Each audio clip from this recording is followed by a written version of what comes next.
Hello everyone, welcome to AKSIAS Daily Hindu Newspaper Analysis. This is Santosh Koka. ఈరోజు important topics అనేవి చూద్దాం. 30th Jan 2025కి సంబంధించి first challenges from US withdrawal from Paris agreement, milk divide in ఇండియాకి సంబంధించి editorial, funding issues in ఎంజీ నెరాకి సంబంధించి కూడా ఒక స్మాల్ ఎడిటోరియల్ చూద్దాం. Supreme Court says just stop practice of manual scavenging సంబంధించి ఒక important article, what is Guillain Barre సిండ్రోమ్కి సంబంధించి కూడా ఒక ఇంపార్టెంట్ హెల్త్ ఎమర్జెన్సీ ఇష్యూ కూడా చూద్దాం. ISRO's 100th launch Navik satellite సంబంధించి కూడా very important article, right? So అయితే ఫస్ట్ ఇంపార్టెంట్ ఆర్టికల్ మనకి ఇక్కడ broken promises in a warming క్లైమేట్కి సంబంధించి మనం ఇక్కడ చూడొచ్చు. సో ఇక్కడ ఎస్పెషల్లీ మనకి ప్రీవియస్గా అంటే US president Trump second term వచ్చిన తర్వాత మనకి అనౌన్స్మెంట్ అనేది చూసాం ఈ ప్యారిస్ అగ్రిమెంట్కి సంబంధించి విత్డ్రాల్కి సంబంధించి, రైట్? సో ఇక్కడ ఎన్విరాన్మెంట్ రిలేటెడ్గా ఈ పర్టికులర్ ఎడిటోరియల్ కవర్ చేసుకోవచ్చు. కాంటెక్స్ట్ అనేది ఇక్కడ అర్థం చేసుకుంటే ముఖ్యంగా ఇక్కడ యుఎస్ విత్డ్రాల్ అనేది ప్యారిస్ అగ్రిమెంట్ నుంచి జరగడం మెయిన్ హైలైట్గా ఇక్కడ చూడొచ్చు. అయితే హిస్టరీలో చూసుకుంటే యుఎస్కి సంబంధించి అంటే క్లైమేట్ కమిట్మెంట్స్ ఏవైతే ఉన్నాయో ఓవరాల్ వరల్డ్లో చూసుకుంటే యుఎస్ నుంచి మనకి చాలా వీక్ కమిట్మెంట్స్ అయితే క్లైమేట్ రిలేటెడ్గా కనిపిస్తున్నాయి, రైట్? సో అంటే ట్రంప్ అడ్మినిస్ట్రేషన్ చూసుకుంటే విత్డ్రాల్ అనేది మనకి కనిపిస్తుంది. బిఫోర్ గవర్నమెంట్స్ అయితే మనకు అంత లేదు, కానీ ట్రంప్ ఫస్ట్ టర్మ్లోనే ఈ ప్యారిస్ అగ్రిమెంట్ నుంచి విత్డ్రాల్ అనేది మనం చూసాం. ఈ గ్లోబల్ క్లైమేట్ ఎఫర్ట్స్ అనేవి ఎఫెక్ట్ అవ్వడం కూడా మనం చూసాం, రైట్? అయితే ఇక్కడ యుఎస్ అనేది ఈ హిస్టారికల్ CO2 ఎమిటర్స్లో మనం చూసుకుంటే లార్జెస్ట్ ఎమిటర్గా మనం చెప్పుకోవచ్చు. బట్ కానీ ఈ ఫినాన్షియల్గా టెక్నాలజికల్గా కొన్ని ఆబ్లిగేషన్స్ ఏవైతే ఉన్నాయో UNFCCC అంటే United Nations framework convention on climate చేంజ్కి సంబంధించి కొన్ని ఆబ్లిగేషన్స్ ఉంటాయి, కొన్ని ఫినాన్షియల్ స్టాండర్డ్స్ ఉంటాయి.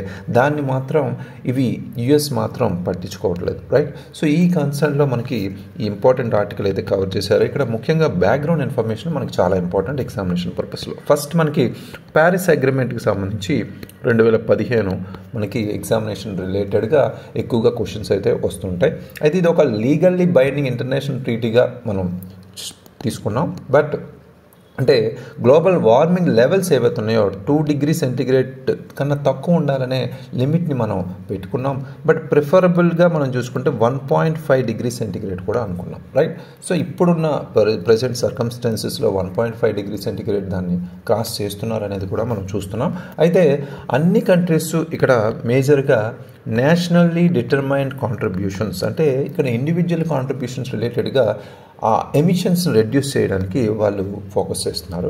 అయితే ఇక్కడ యుఎస్ ప్రధానంగా మనకి ఒబామా టైంలో చూసుకుంటే ఈ ప్యారిస్ క్లైమేట్కి సంబంధించి జాయిన్ అవ్వడం అయితే మనం చూసాం. కానీ తర్వాత ట్రంప్ వచ్చిన తర్వాత మళ్ళీ విత్డ్రాల్ అవ్వడం, మళ్ళీ బైడెన్ అడ్మినిస్ట్రేషన్లో మళ్ళీ రీజాయిన్ అవ్వడం మనం చూసాం. మళ్ళీ ఇప్పుడు ట్రంప్ 2.0 టర్మ్లో చూసుకుంటే మళ్ళీ విత్డ్రాల్, రైట్? సో ఈ కన్సిస్టెంట్ లేకపోవడం అనేది మనం ఇక్కడ గమనించవచ్చు యుఎస్కి సంబంధించి క్లైమేట్ కమిట్మెంట్ సంబంధించి, రైట్? సో దాంతోపాటు మనకి బ్యాక్గ్రౌండ్లో ఇంకొక important issue Kyoto protocol, right? So Kyoto protocol కూడా ఎగ్జామినేషన్ ప్రాసెస్లో మనకి ఈ క్లైమేటిక్ అగ్రిమెంట్ సంబంధించి ప్యారిస్ క్లైమేట్ అనేది మనకి రీసెంట్ కాబట్టి మనకు ఒక ల్యాండ్ మార్క్గా మనం చెప్పుకోవచ్చు. అంతకుముందు మనకి కోపెన్హేగన్ కావచ్చు, క్యోటో ప్రోటోకాల్ కావచ్చు, ఇలాంటివన్నీ చాలా ప్రత్యేకం ఇక్కడ. సో ముఖ్యంగా క్యోటో ప్రోటోకాల్ 1997 అనేది లీగల్గా బైండింగ్ చేస్తుంది టార్గెట్ సంబంధించి డెవలప్డ్ కంట్రీస్ మీద, రైట్? సో ఇది చట్టపరంగా వాళ్ళని కట్టుబాటు చేసే ప్రత్యేకించి ప్రోటోకాల్గా మనం ఇక్కడ చెప్పచ్చు. బట్ యుఎస్ అనేది ఎప్పుడు దీన్ని రాటిఫై చేయడం జరగలేదు, రైట్? సో అయితే ఇక్కడ ఇప్పుడైతే ఈ క్యోటో ప్రోటోకాల్కి సంబంధించి యుఎస్ అనేది రాటిఫై చేయకపోవడం జరిగిందో ఈ క్యోటో ప్రోటోకాల్ నుంచి ప్యారిస్ క్లైమాటిక్ అగ్రిమెంట్ అనేది షిఫ్ట్ అవ్వడం జరిగింది. అంటే ఏంటి? క్యోటో ప్రోటోకాల్లో మనకి రెస్పాన్సిబిలిటీ అనేది డెవలపింగ్ నేషన్స్ ఎవరైతే ఉన్నారో డెవలప్డ్ నేషన్స్ మీద ఉండేది. బట్ ఇక్కడ షిఫ్ట్ అనేది అన్ఫెయిర్గా డెవలపింగ్ నేషన్స్ మీద పడడం మనం చూస్తాము ప్యారిస్ అగ్రిమెంట్ డీల్ ద్వారా. అంటే ఏంటి? ప్యారిస్ అగ్రిమెంట్ వచ్చేసరికి లీగల్లీ బైండింగ్ అనే పేరుకే కానీ ఇక్కడ ఇండివిజువల్ కాంట్రిబ్యూషన్స్ కాబట్టి ఎవరిష్టం వచ్చినట్టు వాళ్ళు నేషనల్లీ డిటర్మైన్డ్ కాంట్రిబ్యూషన్స్ చేయకపోవచ్చు అన్నట్టు ఉంది, రైట్? సో అయితే రెస్పాన్సిబిలిటీ లేదా ఛాలెంజెస్ కానీ ఫేస్ చేసుకున్న సర్కమ్స్టాన్సెస్ ఫినాన్షియల్ ఆర్ టెక్నాలజికల్ అనేది బర్డెన్ అనేది ఫైనల్గా డెవలపింగ్ నేషన్స్కే పడింది అనేది ఇక్కడ తెలుస్తుంది, రైట్? సో ఇండియాకి సంబంధించి క్లైమాటిక్ యాక్షన్స్ సంబంధించి మనం ఇక్కడ ఫోకస్ చేయాలి ఎగ్జామినేషన్ పర్పస్లో. అది ప్రిలిమ్స్ కావచ్చు, మెయిన్స్ కావచ్చు, ఇంటర్వ్యూ పరంగా కావచ్చు, రైట్. సో అయితే ఇక్కడ మనం నెట్ జీరో ఎమిషన్స్ టార్గెట్ అనేది 2070కి పెట్టుకున్నాం. అదేవిధంగా మనం చాలా ఇనిషియేటివ్స్ అనేవి తీసుకున్నాం. నేషనల్ సోలార్ మిషన్ కావచ్చు, గ్రీన్ హైడ్రోజన్ మిషన్ కావచ్చు, ఇలాంటివన్నీ మనం ఫాజిల్ ఫ్యూయల్ డిపెండెన్సీని తగ్గించడానికి మనం ఫోకస్ చేస్తాం. అంటే శిలాజ ఇంధనాల మీద ఆధారపడడాన్ని తగ్గించడానికి ఇలాంటి ఇనిషియేటివ్స్ని తీసుకొస్తున్నాం, రైట్. సో అయితే ఇలాంటి పర్టికులర్గా మనం చూసుకుంటే యుఎస్ ఇక్కడ ఫెయిల్యూర్గా కనిపిస్తుంది. అంటే మేజర్గా యుఎస్ అనేది ఈ క్లైమాటిక్ యాక్షన్స్ అనేవి వాటి మీద తీసుకోవడానికి, ఏదైనా చర్యలు తీసుకోవడానికి వెనకడుగు వేయడం వల్ల అడిషనల్ ఫినాన్షియల్ టెక్నాలజికల్ ప్రెజర్ అనేది ఎవరి మీద పడింది? కంట్రీస్ లైక్ ఇండియా లాంటి కంట్రీస్ మీదే ఈ బడ్జెట్ అంతా పడదాం అనేది మనం ఇక్కడ చూడొచ్చు, రైట్. సో అయితే ఇక్కడ గ్లోబల్ క్లైమాటిక్ యాక్షన్ అనేది ఇంపాక్ట్ ఎలా ఉంటుంది అనేది ఇక్కడ గ్లోబల్ లెవెల్లో, అంటే ఈ యుఎస్ విత్డ్రాల్కి సంబంధించి కావచ్చు, కొన్ని చర్యలకు సంబంధించి కావచ్చు, వీటికి సంబంధించి మనం ముఖ్యంగా చెప్పుకోవాలంటే ఫస్ట్ మనకి బైండింగ్ కమిట్మెంట్స్ ఏవైతే ఉన్నాయో క్యోటో ప్రోటోకాల్ నుంచి ప్యారిస్కి సంబంధించి మనం షిఫ్ట్ అవ్వడం జరిగింది. అంటే క్యోటో ప్రోటోకాల్లో బైండింగ్ కమిట్మెంట్స్ ఉండేవి, బట్ ప్యారిస్ అగ్రిమెంట్లో వాలంటరీ ప్రామిసెస్ మాత్రమే ఉన్నాయి, రైట్. సో ఇది మెయిన్గా ఏంటి, యుఎస్ డొమెస్టిక్ పాలిటిక్స్కి సంబంధించి సూట్ అయ్యేలాగా వీళ్ళు చేంజ్ చేసుకున్నారు అనేది క్లియర్గా తెలుస్తుంది, రైట్. సో అయితే బైడెన్ అడ్మినిస్ట్రేషన్, అంటే ప్రెసిడెంట్గా బైడెన్ వచ్చిన తర్వాత, అంతకుముందు ట్రంప్ 1.0లో చూసిన విత్డ్రాల్ తర్వాత బైడెన్ వచ్చి మళ్ళీ రీజాయిన్ అవ్వడం మనం చూసాం. అయినప్పటికీ యుఎస్ అనేది ఫాజిల్ ఫ్యూయల్ ప్రొడక్షన్ కంటిన్యూగా బైడెన్ అడ్మినిస్ట్రేషన్లో కూడా కంటిన్యూగా చూడడం జరిగింది. క్లైమాటిక్ కమిట్మెంట్స్ కూడా వీక్ అవడం కూడా జరిగింది. అంటే బైడెన్ జస్ట్ క్లైమాటిక్ అంటే ప్యారిస్ అగ్రిమెంట్కి సంబంధించి జాయిన్ అయ్యారే కానీ దాంట్లో ఎటువంటి ఇంప్లిమెంటేషన్ కానీ ప్రాసెస్ కానీ జరగలేదు అనేది ఇక్కడ చెప్పొచ్చు. అదేవిధంగా రీసెంట్గా మనకి COP29 బాకులో జరిగింది, రైట్. సో అది వెరీ వెరీ ఇంపార్టెంట్ మనకి ఈ కన్సర్న్లో, రైట్. క్లైమాటిక్ ఫైనాన్స్ గోల్ అనేది $300 బిలియన్ అనేది పెట్టుకున్నాం, రైట్. యాన్యువల్గా డెవలప్డ్ కంట్రీస్ $300 బిలియన్ ఇవ్వాలి. ఈ క్లైమేట్ ఫైనాన్స్ అనేది చాలా ఇంపార్టెంట్ టర్మ్ అనేది మనం తెలుసుకోవాలి. అంటే ఎప్పటి నుంచో క్లైమేట్ ఫైనాన్స్ ఇవ్వాలి developing nations and lower income సంబంధించి, రైట్. సో ఈ పర్టికులర్ యుఎస్ రిలక్టెన్స్ ఏదైతే ఉందో అది ఇక్కడ మనకి కనిపిస్తుంది అనేది ఇక్కడ మనం చెప్పొచ్చు, రైట్. సో అంటే యుఎస్ అనేది రిలక్టెన్స్ సంబంధించి ఇన్ఫ్లుయెన్స్ అయ్యే అవకాశం ఉంది ఈ పర్టికులర్ కన్సర్న్స్ కూడా. అంటే $300 బిలియన్ సంవత్సరానికి ఇస్తున్నదే సరిపోవట్లేదు అంటున్నాం ఒక పక్క. అయినా ఇప్పుడు యుఎస్ విత్డ్రాల్ అవ్వడం ఇంకా మనకి సివియర్ ఛాలెంజెస్ అయితే ఫేస్ చేసే అవకాశం ఉంది. ఎస్పెషల్లీ ఆ ఛాలెంజెస్ ఎవరి మీద ఉంటాయి? డెవలపింగ్ నేషన్స్ మీద, రైట్. సో అంటే యుఎస్ ఇన్యాక్షన్ ఏదైతే ఉందో బడ్జెట్ అనేది ముఖ్యంగా ఎమర్జింగ్ ఎకానమీస్ ఏవైతే ఉన్నాయో వాటి మీద పడతాయి, రైట్. ఎక్కువగా బ్రిక్స్ నేషన్స్ అని చెప్పచ్చు, రైట్. డెవలపింగ్ కంట్రీస్ అనేవి ఈ ఫినాన్షియల్ అండ్ ప్రెజర్ ఏదైతే ఉందో ఎయిడ్కి సంబంధించి లేదా డీకార్బనైజేషన్ సంబంధించి ప్రెజర్ అయితే ఎక్కువ ఉంటుంది. ఆ ప్రెజర్ వల్ల పవర్టీ కావచ్చు, ఫుడ్ ఇన్సెక్యూరిటీ కావచ్చు పెరిగే అవకాశం కూడా ఉంటుంది, రైట్. అయితే వీటికి సంబంధించి ఫోకస్ చేయాల్సిన అవసరం అయితే మనకి వే ఫార్వర్డ్ సొల్యూషన్స్ ఏంటి డెవలపింగ్ కంట్రీస్ అంటే ఇక్కడ ముఖ్యంగా developing nations compulsory climate action మీద కంటిన్యూ చేయాలి. కంపల్సరీ యుఎస్ ఈ గ్యాప్ ఏదైతే ఉందో యుఎస్ తీసుకున్న గ్యాప్ని మనం ఫిల్ చేయాల్సిన అవసరం అయితే ఉంది అనేది కూడా ఇక్కడ మనం చెప్పాలి. అంటే ప్రెజర్ చేయాలి, పుష్ చేయాలి, రైట్. సో అదేవిధంగా మనకి ఒక just and equitable climate framework అనేది కూడా మనకి చాలా అవసరం, రైట్. సో అంటే ఇక్కడ ఈక్విటబుల్ అండ్ జస్ట్ అంటే న్యాయపరమైన సమానమైన ఒక క్లైమాటిక్ ఫ్రేమ్వర్క్ అయితే మనకి చాలా అవసరం. మనం ఓన్ అడాప్టేషన్ స్ట్రాటజీ ఏవైతే ఉన్నాయో వాటిని బలోపేతం చేసుకోవడానికి, రైట్. అదేవిధంగా ఇక్కడ మనకి ఒక పక్క ఇండియా కావచ్చు, అదేవిధంగా ఇంకా గ్లోబల్ సౌత్ నేషన్స్ ఏవైతే ఉన్నాయో అవి కంపల్సరీ ఈ క్లైమేట్ కమిట్మెంట్స్ని బ్యాలెన్స్ చేయాల్సిన అవసరం అయితే ఉంది ఎకనామిక్ గ్రోత్కి సంబంధించి, రైట్. సో ఇవి మనకి ఎక్కువగా ఈ ఆర్టికల్లో డిస్కస్ చేశారు. So next important editorial, bridge the milk divide for a nutritionally secure India. ఇక్కడ ముఖ్యంగా మనం డివిజన్ అనేది మనం ప్రధానంగా అన్నిటిలోనే వింటాం, రైట్. సో ఎకనామిక్ డివిజన్ అని, సోషల్ డివిజన్ అని, రైట్, రూరల్ డివిజన్ అని, రైట్, పాపులేషన్ డివిజన్ అని, ఇలాంటివన్నీ మనం వింటుంటాం. డిజిటల్ ఈవెన్ స్టిల్ మనం రీసెంట్ టైమ్స్లో డిజిటల్ డివైడ్ అని కూడా వింటున్నాం. బట్ మిల్క్ డివైడ్ అనేది కూడా రీసెంట్గా మనకి ఈ పర్టికులర్ ఆర్టికల్లో ఎడిటోరియల్లో మనం కవర్ చేశారు. ఎస్పెషల్లీ ఇది మనం ఎకనామికల్గా అదేవిధంగా హెల్త్ రిలేటెడ్గా కూడా మనం కవర్ చేసుకోవచ్చు, ఎస్పెషల్లీ, రైట్. న్యూట్రిషనల్లీ సెక్యూర్ కాబట్టి, రైట్. సో అయితే కాంటెక్స్ట్ ఏంటి ఇక్కడ ముఖ్యంగా అంటే మిల్క్ డివైడ్ ఏదైతే ఉందో ఇండియాలో, అంటే మిల్క్ డివిజన్ అంటే సమానత్వం లేదు. మిల్క్ అనేది రిచ్ పీపుల్ కావచ్చు, పూర్ పీపుల్ కావచ్చు, అర్బన్ కావచ్చు, రూరల్ కావచ్చు, ఇలా సోషియో ఎకనామికల్ డివిజన్ అనేది ఈ మిల్క్ ప్రొడక్షన్లోని, మిల్క్ అఫోర్డబిలిటీలోని, మిల్క్ యాక్సెసిబిలిటీలోని ఉందనేది ఇక్కడ చెప్తున్నారు. సో ముఖ్యంగా ఫస్ట్ ఇంపార్టెంట్ పాయింట్ ఏంటంటే India milk revolution and current challenges సంబంధించి మనం కొంత బ్యాక్గ్రౌండ్ అయితే తెలుసుకోవాలి. వరల్డ్స్ లార్జెస్ట్ మిల్క్ ప్రొడ్యూసర్గా మన ఇండియా అనేది ఉంది. మనం వైట్ రెవల్యూషన్ ఇప్పుడైతే స్టార్ట్ చేసుకున్నాం, రైట్? సో శ్వేత విప్లవం అంటాం తెలుగులో. దీన్ని మనకి వెర్గీస్ కురియన్ స్టార్ట్ చేశారు, రైట్? ఇది వెరీ వెరీ ఇంపార్టెంట్ బ్యాక్గ్రౌండ్ ఇష్యూగా మనం ఎక్కువగా ఎగ్జామినేషన్లో ప్రిలియమ్స్లో అడిగే అవకాశం ఉంది, right? Verghese Kurien white revolution, father of white రెవల్యూషన్గా మనం పిలుస్తాం. అయితే ఎంత హై ప్రొడక్షన్ ఉన్నా మిల్క్ కన్జంప్షన్ అనేది మనకి డిస్ట్రిబ్యూషన్ ఏదైతే ఉందో అది అనీవెన్గా ఉంది, అంటే అసమానంగా ఉంది అనేది ఇక్కడ చెప్తున్నారు, రైట్? అదే అది సోషియో ఎకనామిక్ గ్రూప్స్ వైజ్ కావచ్చు, రీజియన్స్ అంటే ప్రాంతాల మధ్య కావచ్చు, కమ్యూనిటీస్ మధ్య కావచ్చు, రైట్? అదొక ప్రధాన ఛాలెంజ్గా ఇక్కడ చెప్పుకోవచ్చు. అయితే నెక్స్ట్ మనకి కన్జంప్షన్ డిస్పారిటీస్ సంబంధించి మనం ఫోకస్ చేస్తే ఇక్కడ ముఖ్యంగా ఇన్కమ్ బేస్డ్గా మనం చెప్పచ్చు. ఇన్కమ్ బేస్డ్గా మనం చూసుకుంటే ఆల్మోస్ట్ రిచెస్ట్ హౌస్ హోల్డ్స్ ఎవరైతే ఉన్నారో వాళ్ళు 3 to 4 times more milk consume చేస్తున్నారు అనేది ఇక్కడ తెలుస్తుంది పూరెస్ట్ కన్నా, రైట్? అంటే ధనికులు పేదవాళ్ళ కన్నా 3 నుంచి 4 సార్లు ఎక్కువ పాలని తీసుకుంటున్నారు అనేది ఇక్కడ తెలుస్తుంది. అదేవిధంగా అర్బన్ వర్సెస్ రూరల్ అనేది కూడా డివైడ్ కూడా ఇక్కడ ఉంది. అర్బన్ హౌస్ హోల్డ్స్ 30% ఎక్కువగా మిల్క్ అనేది తీసుకుంటున్నారు రూరల్ హౌస్ హోల్డ్స్ కన్నా. అదేవిధంగా రీజనల్ డిస్పారిటీస్ కూడా మనం ఇక్కడ అర్థం చేసుకుంటే హై కన్జంప్షన్ అనేది మనకి ఇక్కడ కొన్ని రాష్ట్రాల్లో చూడొచ్చు. పంజాబ్, హర్యానా, రాజస్థాన్ ఇలాంటి రాష్ట్రాల్లో హై కన్జంప్షన్ అనేది మనం చూడొచ్చు. For example 333 to 421 grams per capita per day, right? So ఇలా మనకి చూసుకోవచ్చు. లో కన్జంప్షన్ అనేది ఛత్తీస్గఢ్ కావచ్చు, ఒడిషా కావచ్చు, వెస్ట్ బెంగాల్ కావచ్చు, ఇలాంటి రాష్ట్రాల్లో ఆల్మోస్ట్ 75 నుంచి 171 గ్రాములు పర్ క్యాపిటా అనేది ఒక్క రోజుకి తీసుకోవడం జరుగుతుంది. ఈ వ్యత్యాసం కూడా మనం చూడవచ్చు ఇక్కడ, రీజనల్ డిస్పారిటీ. అయితే కొన్ని social communities or social groups పరంగా కూడా డిస్పారిటీ అనేది ఇక్కడ కనిపిస్తుంది.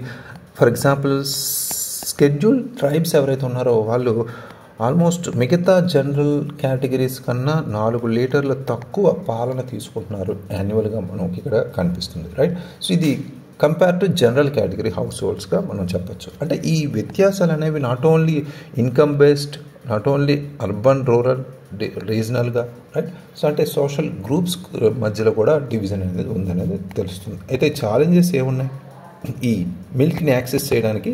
వీళ్ళకి ఉన్న ఛాలెంజెస్ ఏంటంటే ఫస్ట్ అఫోర్డబిలిటీ, అంటే స్తోమత అనేది అందరికీ లేకపోవడం ఒకటి ఇంపార్టెంట్గా. అంటే 70% ఆఫ్ ఇండియన్ హౌస్ హోల్డ్స్ అనేవాళ్ళు 10 to 30% మంత్లీ బడ్జెట్ స్పెండ్ చేయాల్సి వస్తుంది.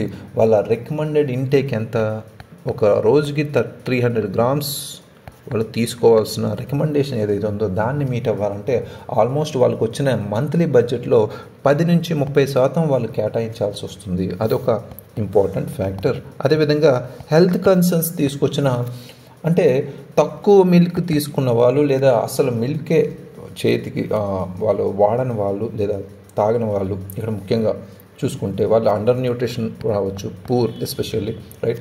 లేదా స్టంటింగ్, లో ఇమ్యూనిటీ ఇలాంటివి ఫేస్ చేస్తున్నారు మిల్క్ లేని వాళ్ళు. అయితే ఎక్కువగా మిల్క్ వాడే లేదా మిల్క్ డైరీ ప్రోడక్ట్స్ వాడే వాళ్ళు హై ఫ్యాట్ డైరీ ప్రోడక్ట్స్గా ఐస్ క్రీమ్, స్వీట్స్ లాంటివి ఎక్కువగా రిచ్ కన్జ్యూమ్ చేయడం వల్ల వాళ్ళు ఒబెసిటీ, నాన్ కమ్యూనికేబుల్ డిసీజ్ లాంటివి ఫేస్ చేస్తున్నారు. ఇవి కూడా మనకు ఒక ఇంపార్టెంట్ ఛాలెంజెస్గా చెప్పుకోవచ్చు. అయితే ఇక్కడ స్టెప్స్ ఏంటి, మనం తీసుకోవాల్సిన స్టెప్స్ ఏంటి, అందరికీ అఫోర్డబుల్ అండ్ ఈక్విటబుల్ యాక్సెస్ కలిగించాలంటే ఏం తీసుకోవాలి స్టెప్స్ అంటే గవర్నమెంట్ న్యూట్రిషన్ స్కీమ్స్ అనేవి స్ట్రెంథెన్ చేయాల్సిన అవసరం అయితే ఉంది. ఫస్ట్ మనకున్న పోషణ్ కావచ్చు, పోషణ్ అభియాన్, అదేవిధంగా ఇంటిగ్రేటెడ్ చైల్డ్ డెవలప్మెంట్ సర్వీసెస్ ఏవైతున్నాయో వాటికి సంబంధించి, అదేవిధంగా school meal programmes, mid day meals లాంటివి వాటికి సంబంధించి మిల్క్ని కూడా యాడ్ చేయడం, మిడ్ డే మీల్ స్కీమ్ ఇలాంటి వాటికి కూడా మిల్క్ని యాడ్ చేయడం, ఇలాంటివన్నీ మనకి ఇంపార్టెంట్ చెప్తున్నారు. అదేవిధంగా ఫైనాన్షియల్ అలొకేషన్ కూడా మనకి అవసరమే. ముఖ్యంగా ఇలాంటి ప్రోగ్రామ్స్ సంబంధించి ఇంకా పుష్ చేయాలంటే కంపల్సరీ ఫైనాన్షియల్ అలొకేషన్ అనేది అవసరం. ఒక పక్క మనకి సిఎస్ఆర్ ఫండింగ్ కావచ్చు, సోషల్ బాండ్స్ కావచ్చు, లేదా అన్హెల్దీ ఫుడ్స్ ఏవైతే ఉన్నాయో వాటి మీద కొంత ట్యాక్సెస్ కావచ్చు, ఇవన్నీ మనకి అడిషనల్ ఫైనాన్సింగ్గా మనకి రావచ్చు, రైట్. అయితే మనం మార్కెట్ బేస్డ్ సొల్యూషన్స్ కూడా చూడాలి. లో ఇన్కమ్ ఫ్యామిలీస్ ఎవరైతే ఉన్నారో వాళ్ళకి మిల్క్ కూపన్స్ అనేవి ప్రొవైడ్ చేయొచ్చు. ఇలాంటివి కూడా గవర్నమెంట్ ప్రొవైడ్ చేయొచ్చు. వాళ్ళ అఫోర్డబిలిటీని ఇంప్రూవ్ చేసే విధంగా, లోకల్ డైరీ మార్కెట్స్ని ఇంప్రూవ్ చేసే విధంగా, రైట్. అదేవిధంగా బ్యాలెన్స్డ్ న్యూట్రిషన్ అనేది మనకి మిల్క్ ద్వారా కొంత వస్తుంది అనేది అవేర్నెస్ క్యాంపెయిన్స్ కూడా తీసుకురావాల్సిన అవసరం అయితే ఉందనేది కూడా ఇక్కడ చెప్తున్నారు. ఫ్యూచరిస్టిక్ విజన్ అంటే ఇక్కడ రిచ్ మనం చూసాం ఛాలెంజెస్ హెల్త్ పరంగా. రిచ్ అనేవాళ్ళు మిల్క్ ఎక్కువై ప్రాబ్లమ్స్ ఫేస్ చేస్తున్నారు, పూర్ అనేవాళ్ళు అసలు మిల్క్ లేక ప్రాబ్లమ్స్ హెల్త్ ఇష్యూస్ ఫేస్ చేస్తున్నారు. ఈ రెండింటిని ఒక బ్యాలెన్స్డ్ అప్రోచ్ అనేది మనం తీసుకురావాలనేది ఇక్కడ చెప్తున్నారు, రైట్. అంటే ఇక్కడ బోత్ అండర్ న్యూట్రిషన్, ఓవర్ న్యూట్రిషన్ని మనం బ్యాలెన్స్ చేయాలి మిల్క్ కన్జంప్షన్లో అనేది ఇక్కడ మనం ఫోకస్ చేయాలి. న్యూట్రిషనల్ ఈక్విటీ అనే దాని మీద మనం ఈ వైట్ రెవల్యూషన్ తీసుకొచ్చిన వెర్గెన్స్ కురియన్స్ విజన్ ఏదైతే ఉందో హెల్దీ అండ్ వెల్ న్యూట్రిషన్ ఇండియాని మనం స్థాపించాలనేది కూడా ఇక్కడ చెప్తున్నారు, right. So next important editorial స్టిఫ్లింగ్ demand. So MG NREGA సంబంధించి రీసెంట్గా ఫండ్స్ ఇష్యూస్ అనేవి మనం గత ఆర్టికల్లో కూడా మనం రీసెంట్గా చూసాం. ఇది మనం గవర్నెన్స్ రిలేటెడ్గా మనం కవర్ చేసుకోవచ్చు.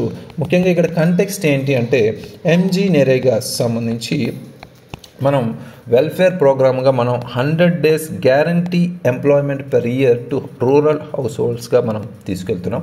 ఇది ఒక సస్టైనింగ్ రూరల్ వర్కర్స్కి సంబంధించి లేదా మైగ్రెంట్ లేబర్స్ సంబంధించి ఒక ఇన్స్ట్రుమెంట్గా మనం చెప్పుకోవచ్చు. వెరీ ఇంపార్టెంట్గా కోవిడ్-19 లాంటి సిచ్యువేషన్స్ వచ్చినప్పుడు వాళ్ళకు ఒక ఫినాన్షియల్ స్టెబిలిటీ అంటే ఆర్థికపరమైన స్థిరత్వాన్ని కలిగించే విధంగా మనకి లాక్డౌన్స్ వచ్చినప్పుడు ఇది చాలా ఉపయోగపడుతుంది అనేది కూడా ఇక్కడ చెప్పచ్చు, రైట్. అయితే ప్రజెంట్ ఛాలెంజెస్ ఏమున్నాయి ఈ స్కీమ్కి సంబంధించి మనం ఒకసారి ఫోకస్ చేస్తే బడ్జెట్ అనేది తగ్గింది, రైట్. దీనికి సంబంధించిన కేటాయించిన అలొకేషన్ ఏదైతే ఉందో అది తగ్గుతుంది అనేది ఇక్కడ చెప్తున్నాం. అంటే పాండమిక్ దగ్గర నుంచి మనం చూస్తే బడ్జెటరీ అలొకేషన్ సిగ్నిఫికెంట్గా డిక్రీజ్ అవుతుంది అనేది చెప్తున్నారు. ఫర్ ఎగ్జాంపుల్ మనకి అలొకేషన్స్ అనేవి 3.2% ఉన్నాయి ఫినాన్షియల్ ఇయర్ 21లో చూసుకుంటే. ఇప్పుడు మనకి 1.78% తగ్గింది ఫినాన్షియల్ ఇయర్ 25లో చూసుకుంటే, రైట్. ఇది ఒక ఇంపార్టెంట్గా చెప్పుకోవచ్చు. అదేవిధంగా మనకి డిమాండ్ డ్రివెన్ ప్రోగ్రామ్గా మనం దీన్ని పిలుస్తాం. బట్ ఇది అడిషనల్ ఫండింగ్, ఎప్పటికప్పుడు అడిషనల్ ఫండింగ్ డిమాండ్కి తగ్గట్టు అవసరం. బట్ ఎక్స్ట్రా అలొకేషన్ అనేది ఈ ఫైనాన్షియల్ ఇయర్ 25లో లేకపోవడం ఇది ఒక ఛాలెంజ్గా చెప్పుకోవచ్చు. అదేవిధంగా మనకి వేజ్ డిలేస్ అనేవి చాలా ఇంపార్టెంట్గా చెప్పుకోవచ్చు, లేదా డిమాండ్ని సప్రెస్ చేసే విధంగా ఉన్నాయి. ఫర్ ఎగ్జాంపుల్ మనకి 4,315 crore షార్ట్ ఫాల్ అనేది వేజెస్ సంబంధించి, 5,715 crore లైబిలిటీ కూడా మెటీరియల్ కాంపోనెంట్ సంబంధించి స్కీమ్ సంబంధించి ఉంది, రైట్. సో ఇవి మనకి ఈ వేజ్ పేమెంట్స్ డిలే అవ్వడానికి, ఈ డిమాండ్ సప్రెస్ చేయడానికి రీజన్స్గా మనం చెప్పుకోవచ్చు. అయితే ఎఫెక్టివ్నెస్ ఏంటి అసలు ఎంజీ నరేగాని మనకి ఫండ్స్తో ఎందుకు ఇప్పుడు నడపాలి అంటే ముఖ్య కారణం ప్రాముఖ్యత పరంగా మనం చూసుకుంటే, దాని సమర్థత పరంగా చూసుకుంటే రూరల్లో పోవర్టీని తగ్గించే విధంగా మనకి ఒక మంచి కార్యక్రమం కాబట్టి కంపల్సరీ దీనికి సంబంధించి ఎంప్లాయ్మెంట్ ప్రొవైడ్ చేస్తుంది, ఇన్కమ్ని పెంచుతుంది.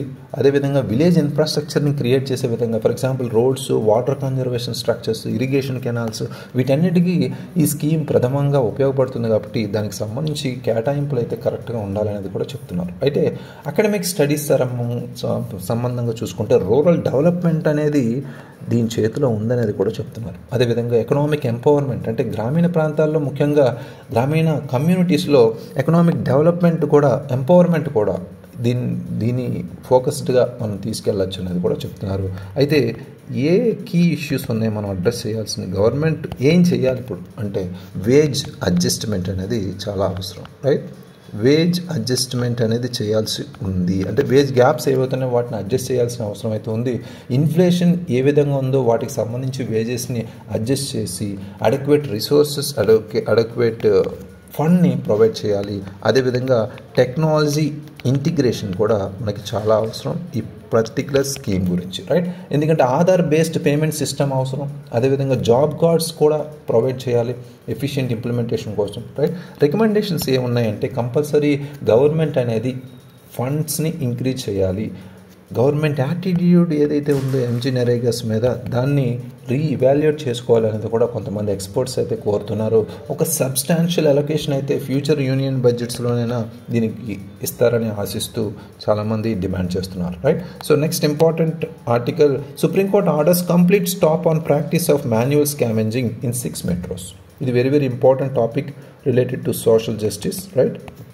సో కంటెక్స్ట్ అనేది మనం ఇక్కడ అర్థం చేసుకుంటే, సుప్రీంకోర్టు రీసెంట్గా మనకి మాన్యువల్ స్కావెంజింగ్ అనేది బ్యాన్ చేసింది. హజార్డస్ మాన్యువల్ స్యూవర్ క్లీనింగ్కి సంబంధించి 6 మెట్రో స్టేషన్స్లో, రైట్, మెట్రోస్లో, రీజియన్స్లో, ముఖ్యంగా ఢిల్లీ కావచ్చు, ముంబై కావచ్చు, చెన్నై, కోల్కతా, బెంగళూరు అండ్ హైదరాబాద్, రైట్.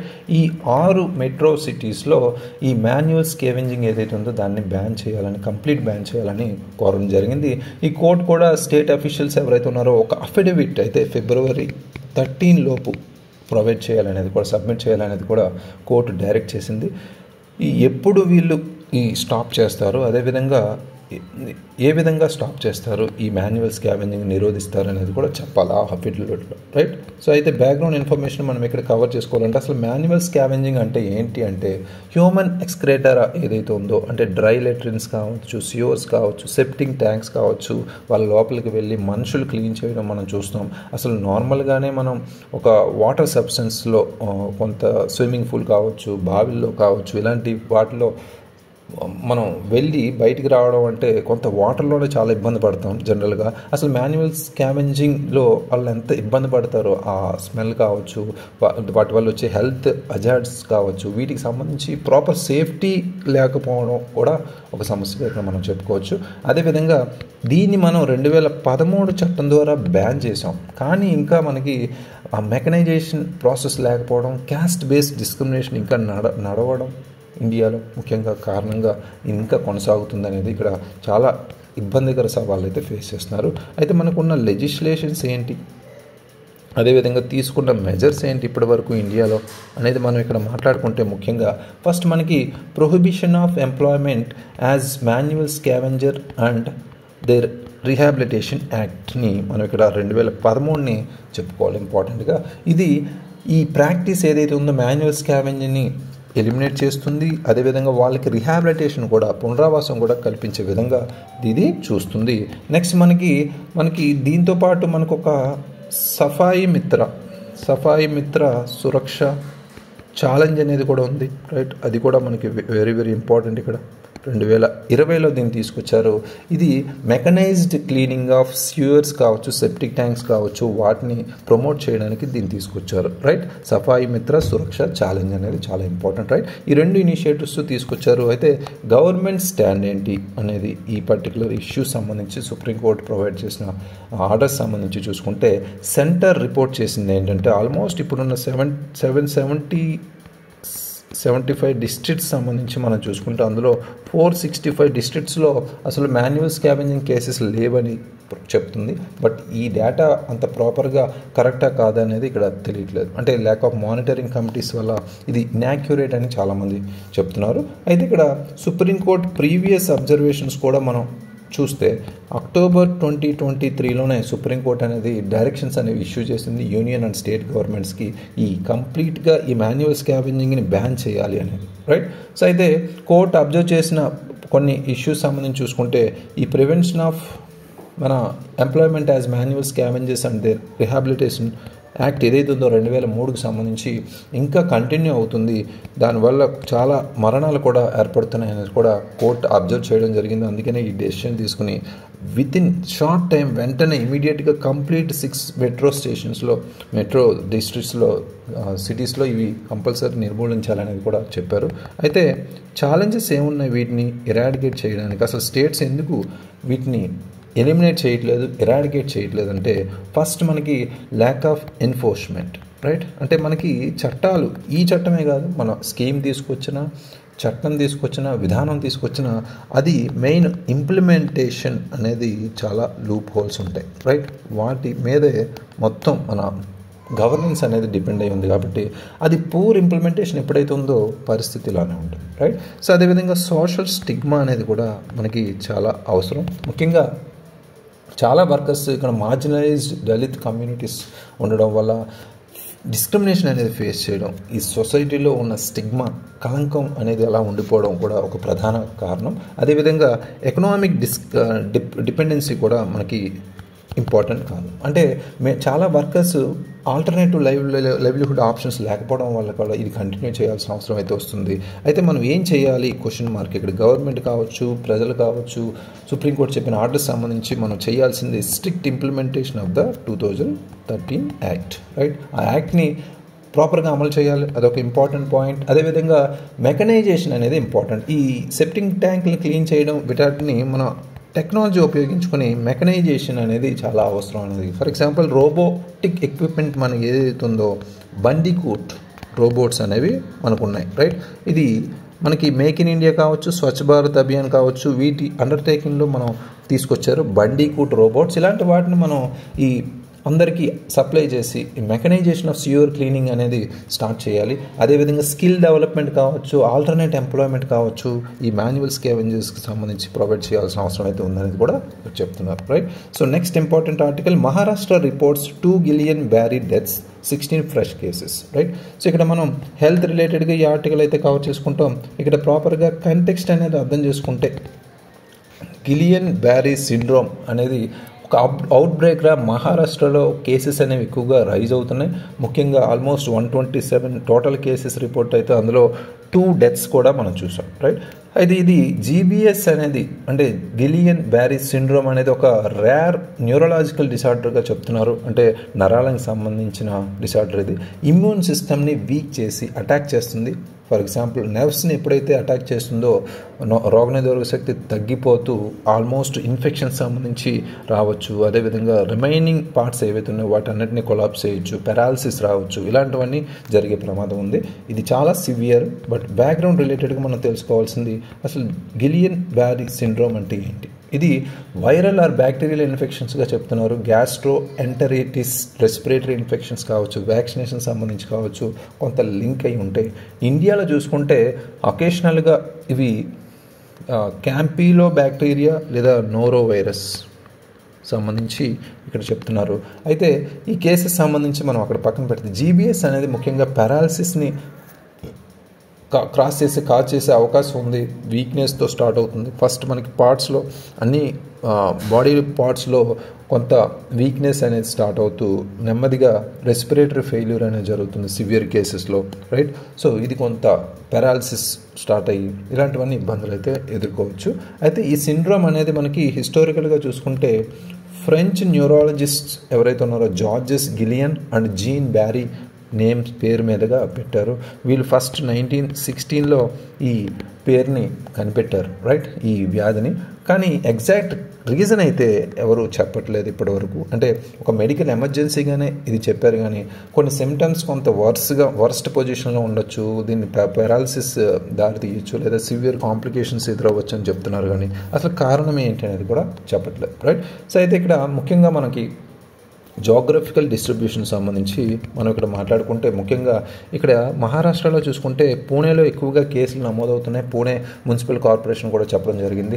అయితే అదర్ కేసెస్ కొన్ని సంగ్లీ కావచ్చు, కోలాపూర్ కావచ్చు, పింప్రి చించ్వాడ డిస్ట్రిక్ట్స్లో ఇక్కడ కేసెస్ అయితే ఫైల్ అవుతున్నాయి. అయితే యాక్టివ్ ఇన్వెస్టిగేషన్ అయితే కేసెస్ గురించి జరుగుతున్నాయి ఒక పక్క. అదేవిధంగా మనకి కొన్ని స్టూల్ శాంపిల్స్ అనేవి నేషనల్ ఇన్స్టిట్యూట్ ఆఫ్ వైరాలజీ ఏదైతే ఉందో పూణేలో దానికి పంపించడం జరిగింది. నోరో వైరస్, క్యాంపిలో బ్యాక్టీరియా ఇలాంటివన్నీ ఉన్నాయనేది కూడా తెలిసింది. అయితే ఇవి గ్యాస్ట్రో ఇంటెస్టినల్ ఇన్ఫెక్షన్స్ సంబంధించినవి కూడా అని నిర్ధారించడం జరిగింది. అయితే అదర్ టెస్ట్ ఏవైతే ఉన్నాయో జికా కావచ్చు, డెంగ్యూ కావచ్చు, చికెన్ గున్యా కావచ్చు, ఇలాంటివి ఏమీ లేవని కూడా నిర్ధారించడం జరిగింది, రైట్. సో ఇలాంటివి వచ్చినప్పుడు మనకి ఫోకస్ అంతా ఈ దీనికి సంబంధించిన కొన్ని ఇంపార్టెన్స్ బ్యాక్గ్రౌండ్ అనేది దాని మీద ఎగ్జామినేషన్లో క్వశ్చన్స్ అడిగే అవకాశం ఉంది, right. So next and last important article, ISRO's 100th launch lifts Navik satellite, right. ఇక్కడ మనకి ఇస్రో అనేది సక్సెస్ఫుల్గా 100th మిషన్ అనేది లాంచ్ చేసింది. సైన్స్ అండ్ టెక్నాలజీ సంబంధించి వెరీ ఇంపార్టెంట్. GSLV F-15గా మనం సతీష్ ధావన్ స్పేస్ సెంటర్ శ్రీహరికోటలో ఉంది. దీన్ని 31st Jan 2024 దీన్ని లాంచ్ చేయడం జరుగుతుంది, right. Successful launch, right. So ఇక్కడ మేజర్గా మనం ఫోకస్ చేస్తే ముఖ్యంగా 29th కదా, రైట్. సో అయితే NVS 2 శాటిలైట్ అనేది మనకి ఇది పర్టికులర్గా నావిక్ అంటే నావిగేషన్ విత్ ఇండియన్ కాన్స్టలేషన్, మనకి నావిక్ అనే శాటిలైట్ సంబంధించి ఒక పార్ట్గా మనం తీసుకోవచ్చు ఈ NVS-02 శాటిలైట్ అనేది, రైట్. సో ఇది ఒక జియోసింక్రనస్ ట్రాన్స్ఫర్ ఆర్బిట్గా మనకి లిఫ్ట్ ఆఫ్ అయిన తర్వాత దీనికి చేరుకోవడం జరుగుతుంది, రైట్. సో అయితే బ్యాక్గ్రౌండ్ ఇన్ఫర్మేషన్ మనం ఇక్కడ ఫోకస్ చేస్తే నావిక్ గురించే మనకి ఇక్కడ ఎక్కువగా తెలుసుకోవాల్సిన అవసరం అవుతుంది. నావిగేషన్ విత్ ఇండియన్ కాన్స్టలేషన్ అనేది ఒక ఇండియాకి సంబంధించి రీజనల్ నావిగేషన్ సిస్టమ్గా చెప్పుకోవచ్చు. అంటే ప్రతి దేశానికి ఒక నావిగేషన్ సిస్టమ్ అనేది ఉంటుంది. మనకి ఇస్రోకి నావిక్గా మనం తీసుకోవచ్చు. అయితే యుఎస్కి మనకి GPS మనకు తెలిసిందే. అదేవిధంగా మనకి రష్యాకి గ్లోనాస్ అనేది ఉంది, రైట్. అదేవిధంగా EU ఏదైతే ఉందో EUకి మనకి గెలీలియో, చైనాకి బీడో, ఇలాంటివి మనకి అదర్ కంట్రీస్కి ఉండడం జరిగింది. మన ఇండియాకి అయితే నావిక్గా తీసుకుంటున్నాం, రైట్. ఒరిజినల్లీ దీనికి మనం Indian regional navigation satellite system IRNSSగా పిలిచే నావిక్ అనేది కార్గిల్ వార్ ఎప్పుడైతే జరిగిందో, కార్గిల్ వార్ 1999లో జరగడం జరిగింది. తర్వాత ఇండియా ఇలాంటి ఇండిపెండెంట్ నావిగేషన్ సిస్టమ్ చాలా అవసరం అని నేపథ్యంలో దీన్ని తీసుకురావడం జరిగింది. నావిక్ అనేది అప్పట్లో ఎస్టాబ్లిష్ చేయడం జరిగింది. అయితే ఫస్ట్ శాటిలైట్ IRNSS-1A అనేది మనం 2013లో లాంచ్ చేయడం జరిగింది. తర్వాత ఇది ఫుల్లీ ఆపరేషనల్గా 2018లో రావడం జరిగింది, రైట్. అయితే నావిక్ మోర్ యాక్యురేట్గా పనిచేస్తుంది ఇండియాలో GPS కన్నా అనేది ఇక్కడ చెప్పుకోవచ్చు. ముఖ్యంగా ఇది స్మార్ట్ ఫోన్స్ కావచ్చు, డిఫెన్స్ అప్లికేషన్స్ కావచ్చు, డిజాస్టర్ మేనేజ్మెంట్ కావచ్చు, అన్నీ ఇంటిగ్రేటెడ్గా ఇది పనిచేస్తుంది. స్మార్ట్ ఫోన్స్ చూసుకుంటే జియోమీ, రియల్మీ, iPhone 15 ఇలాంటివి ఇప్పుడు నావిక్కి సపోర్ట్ చేస్తున్నాయి అనేది కూడా చెప్తున్నారు. అయితే ఇక్కడ మరైన్ నావిగేషన్, ప్రెసిషన్ అగ్రికల్చర్ కావచ్చు, ఫ్లీట్ మేనేజ్మెంట్ ఇలాంటి వాటికి కూడా ఇది ఫోకస్ చేస్తున్నారు, ఇది యూజ్ అవుతుంది. అయితే రీసెంట్గా గవర్నమెంట్ కూడా ఈ నావిక్ కంపాటబిలిటీ అనేది అన్ని కమర్షియల్ వెహికల్స్కి మ్యాండేటరీ అయితే చేసింది, ఇండిజినియస్ నావిగేషన్ సర్వీసెస్ని పుష్ చేయడానికి, రైట్. సో ఇది చాలా ఇంపార్టెంట్ ఇక్కడ ప్రధానంగా ఈ ఆర్టికల్లో, రైట్. సో అయితే ఈ యాక్యురసీ లెవెల్ సంబంధించి అదేవిధంగా NVS సిరీస్ సంబంధించి మనకి 5 సెకండ్ జనరేషన్ శాటిలైట్స్గా మనకి ఇండిజినియస్గా మనం ముందు తీసుకెళ్ళడం చాలా ఇంపార్టెంట్. అయితే ఇక్కడ 2 టైప్స్ ఆఫ్ సర్వీసెస్ అయితే ఉన్నాయి నావిక్లో. ముఖ్యంగా ఇది స్టాండర్డ్ పొజిషన్ సర్వీస్, అంటే SPS అంటే ఏంటంటే అందరికీ, అన్ని యూజర్స్కి ఇవి applicable, right. Open to all users అనమాట. నెక్స్ట్ రిస్ట్రిక్టివ్ సర్వీస్, RS అంటే ముఖ్యంగా encrypted for strategic applications only, అంటే కొన్ని డిఫెన్స్ లాంటివి, ఆర్మడ్ ఫోర్సెస్ లాంటివి, వీటికి సంబంధించి స్ట్రాటజిక్ అప్లికేషన్స్ కోసమే ఎన్క్రిప్ట్ అవి ఉంటాయి RS అనేవి, రైట్. SPS అనేవి అన్ని యూజర్స్కి అవైలబిలిటీ ఉంటాయి, రైట్. సో ఇది మనకి ఈరోజు ఇంపార్టెంట్ ఆర్టికల్స్, ఎడిటోరియల్ కావచ్చు, ఆర్టికల్స్ కావచ్చు. Please revise it. Thank you very much. All the very best.